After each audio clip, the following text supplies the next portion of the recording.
Let's go back to San Antonio, Texas, 1994. Nicholas Barclay is 13 years old. He's a tough little kid. Blonde hair, bright blue eyes. He's had a rough upbringing, but his family loves him. One afternoon, Nicholas plays basketball with some friends. He calls home for a ride. His older brother, Jason, tells him he's busy and to walk. Nicholas starts walking, and he never makes it home. 3 years pass. The family has given up hope. Until the phone rings. It's the police in Spain. They say, "We have him." Now pause for a second. If you're that family, you expect to see your son. Maybe he's a little taller. Maybe he's traumatized. But when Nicholas's sister flies to Spain to pick him up, she isn't looking at a blonde, blue-eyed Texas teenager. She's looking at a man with a 5 o'clock shadow, a man with dark skin, black hair, and dark brown eyes. But the sister didn't scream. She didn't call the police. She handed him a photo of the real Nicholas and said, "Is this you?" And the stranger looked at the photo, nodded, and said yes.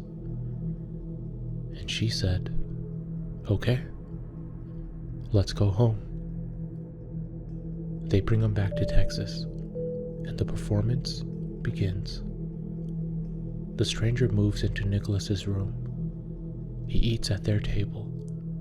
He goes to the local high school, but he's terrified. He knows he's a fraud.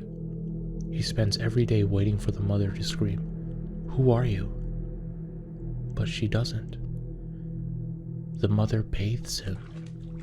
She looks right into his brown eyes, and she tells him she loves him. The family creates excuses for him. His eyes are dark because of trauma.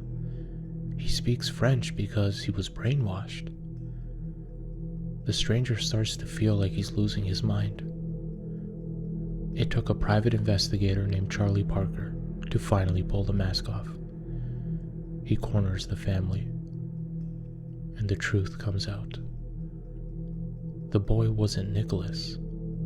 He was Frédéric, a 23-year-old French con artist known as the Chameleon. He admitted it. He laughed about it.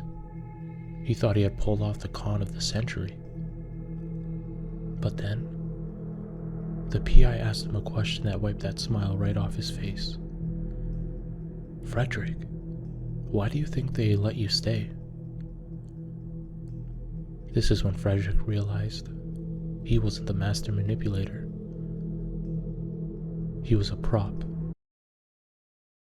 The theory that the FBI and the investigators landed on is one of the darkest in true crime history. They believe the reason the family accepted a stranger is because they knew exactly where the real Nicholas was. The theory is that Nicholas didn't run away. He was killed by his own family, likely by his older brother Jason, who had a violent temper and a drug problem. They buried the body. They buried the secret. But secrets are hard to keep when the police are still looking for a missing child.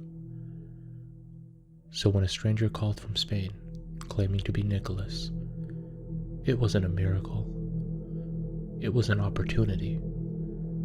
If Nicholas is alive and well, the police close the case. If Nicholas is home, nobody digs up the backyard. The con artist thought he was stealing a life, but in reality, he was providing an alibi for a murder. In the end, Jason, the older brother and primary suspect, died of an overdose before he could be fully questioned. And the imposter? He sits in a cell, realizing that for 5 whole months, he was sleeping under the roof of the people who likely killed the boy he was pretending to be. So if your long-lost loved one ever comes back, make sure you look closely at their eyes. Sometimes the thing that comes home is just there to hide the thing that never will.